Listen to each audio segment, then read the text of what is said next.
स्वागत है बच्चों को आपका अपने YouTube चैनल कॉमर्स क्लासेस पर। तो बच्चों आज हम स्टार्ट करेंगे प्रोडक्शन पॉसिबिलिटी कर्व कि प्रोडक्शन पॉसिबिलिटीज कर्व क्या होता है, उसी के बारे में हम करेंगे। इसको बोलते हैं पीपीसी कर्व। पीपीसी कर्व भी इसको बोला जाता है। चलो तो अब एक बार डेफिनेशन देख लेंगे कि ये होता क्या है। It's an alternative combination, alternative combination of two goods. किनका होगा? जो दो गुड्स हैं उनका अल्टरनेटिव कॉम्बिनेशन होगा with the given resource and technology. जो भी रिसोर्सेज दिए हुए हैं, जो भी टेक्नोलॉजी आपको दी हुई है, उन्हीं दोनों रिसोर्सेज, उन्हीं दोनों गुड्स का यूज होगा। वो क्या होगा? अल्टरनेटिव कॉम्बिनेशन होगा। अल्टरनेटिव, एक बार उस कमोडिटी को प्रोड्यूस कर लिया तो एक बार उस कमोडिटी को प्रोड्यूस कर लिया।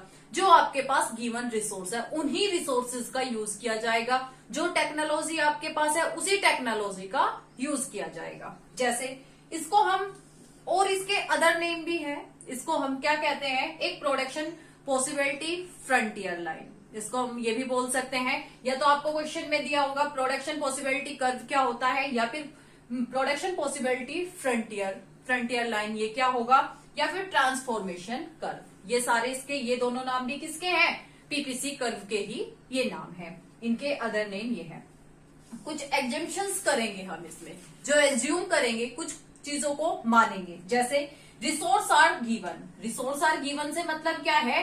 जो रिसोर्स दिए हुए हैं, यही हम एज्यूम करके चलेंगे। जो रिसोर्स हमारे पास में है उन्हीं से हम क्या करेंगे? एज्यूम करके चलेंगे। रिसोर्स आर गिवन, जो रिसोर्सेज क्या है? गिवन है। टेक्नोलॉजी रिमेन कांस्टेंट, जो टेक्नोलॉजी है वो रिमेन क्या है? कांस्टेंट है। कांस्टेंट मतलब रुकी हुई, मतलब वो ही रहेगी, उसमें कोई चेंज नहीं करेंगे। जैसे हमने मान लो कि एक मशीन हमारे पास है, उसी से हम प्रोडक्शन कर रहे हैं, तो दूसरी मशीन नहीं लेके आएंगे, वो कांस्टेंट रहेगी, उसमें कोई चेंज नहीं आएगा। फिर बात करते हैं alternative comparison between two goods. वो जो दोनों गुड्स होंगे वो अल्टरनेटिव कंपैरिजन करेंगे उन दोनों गुड्स के बीच में ही, जो हम प्रोडक्शन करेंगे जिस भी दो गुड्स का। जैसे मान लो मुझे पेन और पेंसिल दोनों बनानी है, जो ये मेरे दो गुड्स हैं, इन दोनों के बीच में ही क्या चलेगा? कंपैरिजन होगा। और इनकी जो टेक्नोलॉजी होगी बनाने की वो क्या रहेगी? रिमेन कांस्टेंट होगी, कोई चेंज नहीं आएगा। आपके पास जो रिसोर्स होंगे, जो दिए हुए रिसोर्स है, उन्हीं का हमें यूज करना है। समझ में आया? Resource are fully and efficiently utilized. जो रिसोर्सेज है उनका हमें यूज क्या करना पड़ेगा? हम उनका यूज फुल्ली करेंगे और इफिशिएंटली यूटिलाइज करेंगे। चलो तो अब एक डायग्राम की हेल्प से हम इसको समझते हैं। स्क्रीनशॉट लेना हो ले लो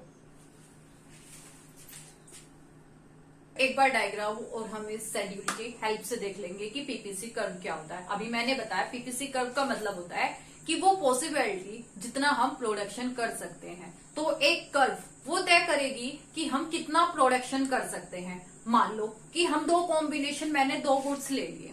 दो गुड्स लेने का मतलब है मैंने व्हीट और राइस लिए। तो जो मैंने दो गुड्स लिए, एक व्हीट और दूसरा राइस, तो अब इन्हीं की देखेंगे कि किस तरीके से पॉसिबिलिटी बनती है। जैसे ए ने क्या, उस टाइम ए पॉसिबिलिटी थी, तो उस टाइम हमारा क्या, जो व्हीट का प्रोडक्शन था वो तो 21 का था, और जो आपका राइस का था वो क्या था? 0 था।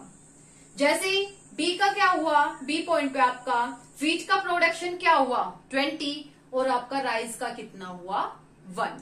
तो मतलब क्या है? इन्हीं दोनों कॉम्बिनेशन को लेके चलेंगे। एक का सैक्रिफाई कर देंगे उस यूनिट का, एक का क्या करेंगे? गेन करेंगे। जैसे इस यूनिट पे क्या हुआ? 18, इसमें कितना राइस को कितना प्रोडक्शन किया?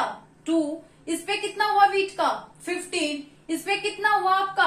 3, 11, 4, 6, 5। इस टाइम हमने क्या व्हीट का प्रोडक्शन क्या कर दिया? 0। तो राइस का कितना हुआ? 6। तो आपके पास में क्या है कि कॉम्बिनेशन ऑफ टू गुड्स, दो गुड्स आपके पास है, उन्हीं रिसोर्सेज से हम क्या करते हैं? हम क्या करेंगे? प्रोडक्शन करेंगे। चलो तो एक होता है बेटा एमआरटी। एमआरटी का मतलब होता है मार्जिनल रेट ऑफ ट्रांसफॉर्मेशन। इसका फॉर्मूला आपका होगा unit gain, unit sacrifice upon unit gain, कि कितनी यूनिट का सैक्रिफाई किया है। सैक्रिफाई का मतलब होता है छोड़ना, अगली यूनिट को गेन करने के लिए। अब जैसे ये देखो, यहाँ पे क्या हुआ कि जैसे इसने एक यूनिट को क्या किया? यहाँ पे छोड़ा, अगली यूनिट को गेन करने के लिए। जैसे क्या हुआ, इसने क्या किया, एक यूनिट को क्या किया, यहाँ पे एक यूनिट का क्या किया, सैक्रिफाई, एक यूनिट को गेन करने के लिए। यहाँ पे कितनी यूनिट का सैक्रिफाई हुआ, यहाँ पे कितनी यूनिट का हुआ इसमें, यहाँ देखो कितने का, 2 का। कितनी यूनिट गेन की, 1 यूनिट। यहाँ पे कितना सैक्रिफाई हुआ, नेक्स्ट यूनिट पे जाने के लिए इसमें कितने का सैक्रिफाई किया इसने, 18 से 15 पे आया, तो कितने का हुआ, 3 का। इसका वही 1 का। यहाँ क्या हुआ, यहाँ पे कितने का हुआ आपका, फिर यहाँ पे क्या हुआ बेटे, सारी की सारी यूनिट को क्या कर दिया, छोड़ दिया अगली यूनिट को गेन करने के लिए। समझ में आया, एमआरटी होता है एक यूनिट को सैक्रिफाई करना दूसरी यूनिट को गेन करने के लिए। चलो तो अब हम बात कर रहे थे पीपीसी कर्व की। पीपीसी कर्व में हमारा क्या होगा, कॉम्बिनेशन होगा टू कमोडिटी ऑफ गुड्स का। जैसे देखो एक बार डायग्राम पे देखो, ए यूनिट है, इस टाइम क्या किया गया, ए वाले पॉइंट पे फुल्ली यूटिलाइजेशन बोल देंगे, सारे के सारे यूनिट क्या की, जो वीट है, वीट का क्या हुआ कि सारे का सारा प्रोडक्शन किसका किया हुआ है आपका, वीट का। सारे का सारा इसमें क्या है, प्रोडक्शन वीट का है। तो इस टाइम इसकी यूनिट क्या है आपकी, राइस की 0। जिस टाइम इसकी कितनी हुई 20, इसका प्रोडक्शन कितना किया 1। यहाँ पे ये सारे A B C D E F G ये सारे पॉइंट्स किस पे हैं आपके, एक कर्व पे। ये किस पे शो कर रहे हैं आपकी, एक कर्व पे। ये आपका क्या है कि एक कर्व को शो किया गया है। ये सारी की सारी क्या बनेगी, एक कर्व बनेगी। जैसे ए बी सी ई एफ जी जब ये एक साथ मिल जाएंगे तो ए से जी तक मिलने के बाद में ये क्या बनाएंगे, एक कर्व बनाएंगे। कर्व कौन सी होगी, वो कर्व होगी प्रोडक्शन पॉसिबिलिटी कर्व। मतलब इसके पास में रिसोर्सेज कितने हैं, सिर्फ इस कर्व के अंदर के ही इसके क्या है, रिसोर्सेज हैं, इससे बाहर नहीं जा सकते। इसके पास रिसोर्सेज सिर्फ कितने हैं, ये वाले यूनिट को। जैसे मान लो मेरी इनकम क्या है 1 लाख रुपए, तो जितना भी मैं रिसोर्सेज जितने भी यूज करूंगी सिर्फ कितना करूंगी, 1 लाख तक। अगर मेरा एक्सपेंडिचर मान लो 1.5 लाख का खर्चा हुआ तो मेरे पास क्या है, वो पॉइंट मेरे लिए क्या है, अनअटेंडेबल। वो मेरे पॉइंट क्या है, मेरी कर्व से बाहर है। तो इसी में आएगा कि मैं प्रोडक्शन सिर्फ कितना करूंगी, जितने मेरे पास में रिसोर्सेज हैं, चाहे मुझे एक यूनिट को छोड़ना पड़े अगली यूनिट को गेन करने के लिए। तो ये जब ए से जी जब मिलेंगे तो ये क्या बनेंगे, ये बनेंगी आपकी PPC curve. A B C D E F G are joint we get A curve A G. तो हमें कौन सी कर्व मिलेगी, ए और जी। इस कर्व को हम बोलेंगे PPC curve, production possibility curve की। हमारी पॉसिबिलिटी कितनी है, सिर्फ इतनी है, इसके अंदर रह के ही हम क्या कर सकते हैं, प्रोडक्शन कर सकते हैं, इसके बाहर नहीं जाएंगे क्योंकि हमारे पास वो रिसोर्सेज उतने नहीं है। तो हमारी कर्व क्या तय करेगी कि ये जो कर्व है, ये वाली कर्व मेरी प्रोडक्शन कर्व है, इसको मैं इतना प्रोडक्शन करूंगी।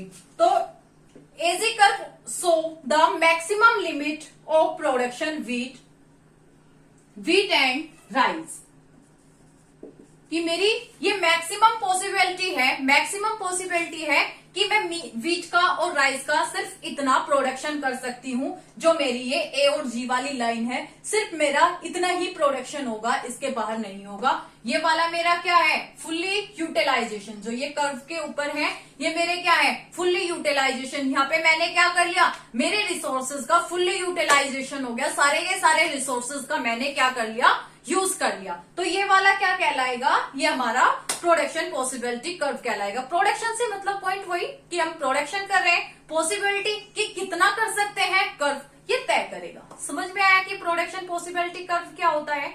प्रोडक्शन पॉसिबिलिटी कर्व होता है कॉम्बिनेशन ऑफ 2 गुड्स। 2 गुड्स का क्या है, जैसे वीट और राइस, इन दोनों का क्या है, कॉम्बिनेशन, कि हम कितना प्रोडक्शन करेंगे। जो रिसोर्स है उन्हीं रिसोर्सेज से करना है। जैसे मैंने अभी एग्जांपल दिया, मेरे पास 1 लाख मेरी सैलरी है, मेरे पास जो पैसा है वो 1 लाख है। मेरी पॉसिबिलिटी कितनी है खर्च करने की, सिर्फ 1 लाख की। मैं 1 लाख से बाहर नहीं जा सकती, तो वो मेरे लिए, ये मेरी क्या है, प्रोडक्शन पॉसिबिलिटी कर्व। उस रिसोर्सेज का मैं 1 लाख से बाहर नहीं जा सकती, तो ये कर्व तय करेगी कि मेरी प्रोडक्शन करने की क्षमता कितनी है। तो ये मेरी क्या है, प्रोडक्शन पॉसिबिलिटी कर्व, कि मैं वीट का और राइस का सिर्फ इतना ही प्रोडक्शन कर सकती हूँ। चलो तो बच्चों आगे की क्लास में हम ये पढ़ेंगे कि फुल यूटिलाइजेशन क्या होता है, आपका अंडर यूटिलाइजेशन क्या होगा, अटेनेबल और अनअटेनेबल पॉइंट्स क्या होते हैं। जो नेक्स्ट क्लास है हम नेक्स्ट क्लास में वही टॉपिक कवर करेंगे। चलो तो मिलते हैं नेक्स्ट वाली क्लासेस में।